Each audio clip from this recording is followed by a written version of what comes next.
What's the problem now? Why are you blocking my way? Madam, you must give me money. Leave me alone, no. Just leave me alone. It's like you don't have a mad woman, Abi. Madam, give me my money. Where did you go, my brother? They best not separate that fight, oh. Because the car now. No separate that. Anything we do for grand, I me get them. I'm on a lockdown. What's the problem now? Madam, give me my money. Hey, leave me alone, man. Madam, you must give me my money today. Leave me alone too. I said you must give me my money today. Go pick that phone, Papa. Go pick that phone. Pick him. I talk him. No touch him. Just pick and come. Anything we drop, let me get him. Stop now. Oh, no, now. Oh, no. You got to wait. Calm down. What happened now? What's the problem? Look at this girl. She's been harassing me now. Oh, yeah, Jimugo since. Hey.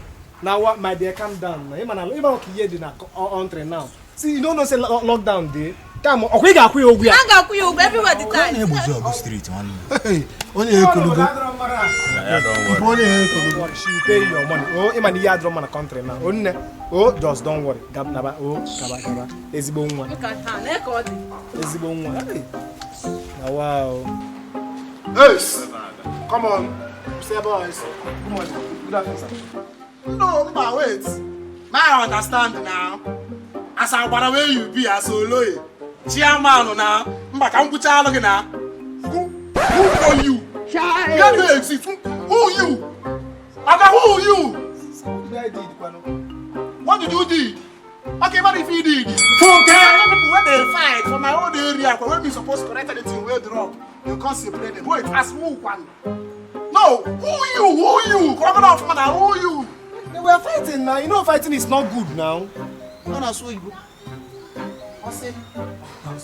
On a you go. No, you don't speak English, give me. Hey! Okay, you don't buy matter. Okay, like this now, you don't buy matter. People they fight for my area. You can't separate them. I saw you pick one. This is why I'm supposed to die.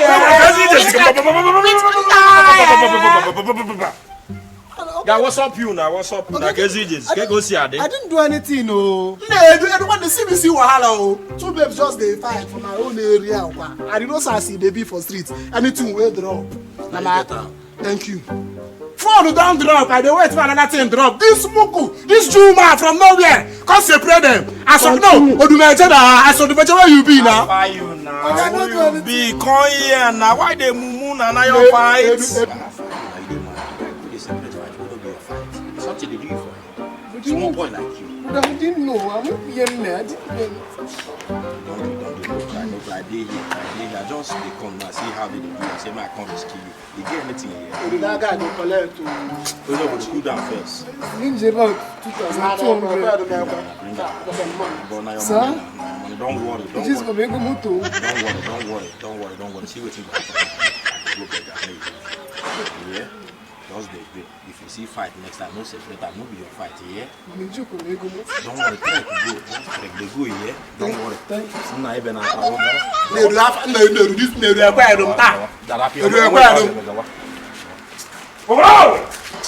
Nah, because of you. No, next time tomorrow if you see fight, now small boy with this, now small boy. Leave on.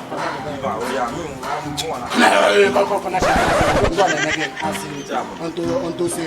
so you take time as me alone na.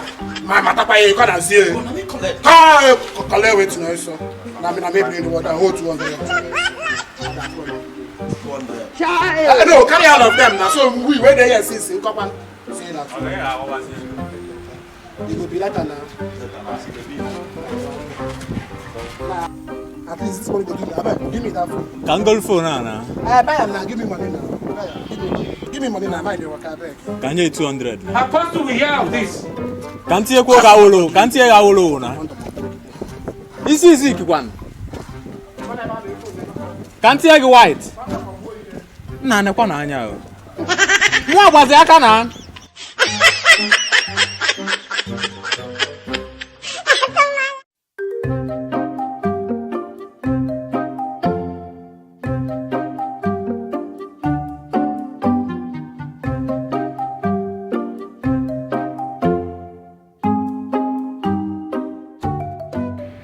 But the just now.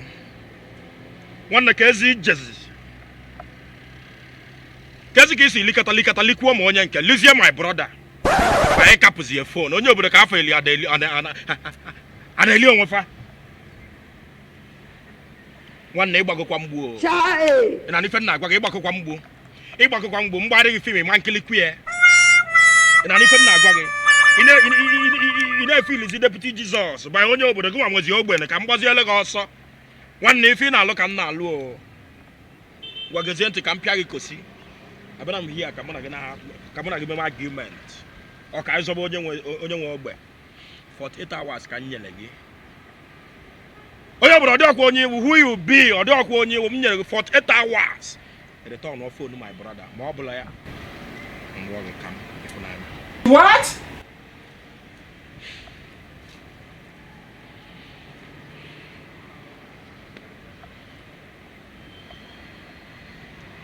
In a mem or two. In our speed, you want in a mem or two. I didn't remember to a dark and I found them bottom. I didn't die for you, when's what over. You when's what come. Okay, ma, do you want? And I'm a one for that phone. Or return where I can warn. Child, you go on the phone. I can pay go because I can pay go because you depend now. Let's go on the phone after I make offer. Will you go buzz wafia? Ina for total attack on what I call so. On your cable. Come about also. Meanwhile, morale. It's not on Columbia, baby. Can't go, John. Do you want? Inwam, yeah, you go. Boy, go. Wagazenti on your bodo. Every talk I was your ibe. Gant.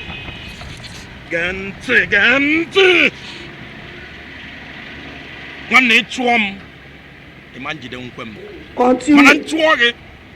Get jidegi. It's one imagine the woman and twog and get jidegi 48 hours. One the lemon and a for the old neighbor. Twog. Get jidegi man, each one mangy the woman. And then twog it all by, you get issue. You get one by bear. You get walk over no bear, man by leg. And you go in and go cool. You never go and knock. One more do one there's a good now. Obodo. Papa uncle, as we you. Until I know that man no sale be go do. E du ke kwate e na akuzi na sande mo ana anko. Nje wo ka fada woge nnare church gbasa onye obuna etido. Na one man scored. See, anakwam na challenge you take one post for ngwoji ego okpa na red card wa. Jesus is Lord. 48 hours. Edu, what I call so. What I call so. Oyo obodo. Ogologo okwu ade onu ka mgbede. Tiyo onwe gi na share no. Chelezie na benediction. Edu tiyo onwe gi na share no. Ogologo okwu ade onu ka mgbede. Chelezie na benediction. Nga agbaile gi febe ige ekili 48 hours o ife nyene gi e return phone my brother nwanne nzuo nkaghe edu onye eri gi aso ade enye change jiwa aso onye eri gi ade enye change 48 hours jiwa aso what I come so why you aso what I call so na ntobasi ego ojo anto say na again na mess na benediction edu mu afuru ilu gi ganti yes ilu abi ilu efi How do you hear of this? Let's go on the phone after we are about to have your son. You love you, Edu, 48 hours, while I'm oiling and I'm boiling yama. I want to go there now. Boy, and go. Walk in for you. Come on, who you be?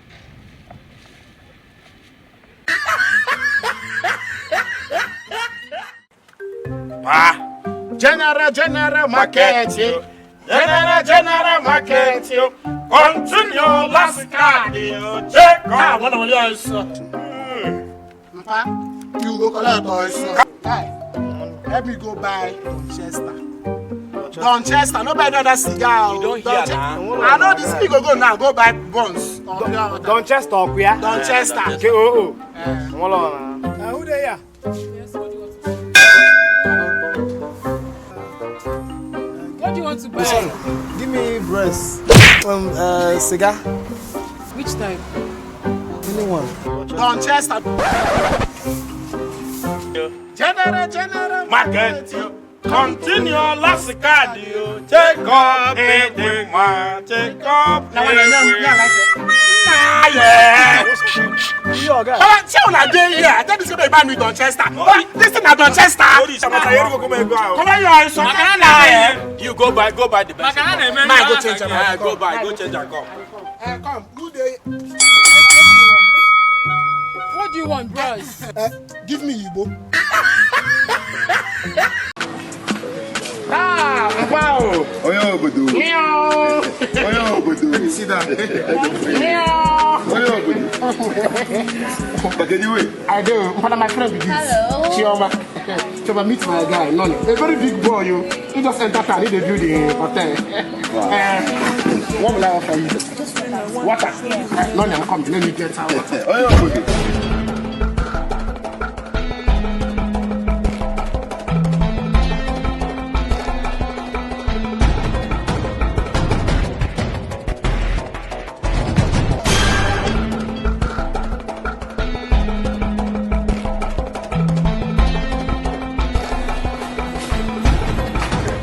Onye obodo. This girl is sweet.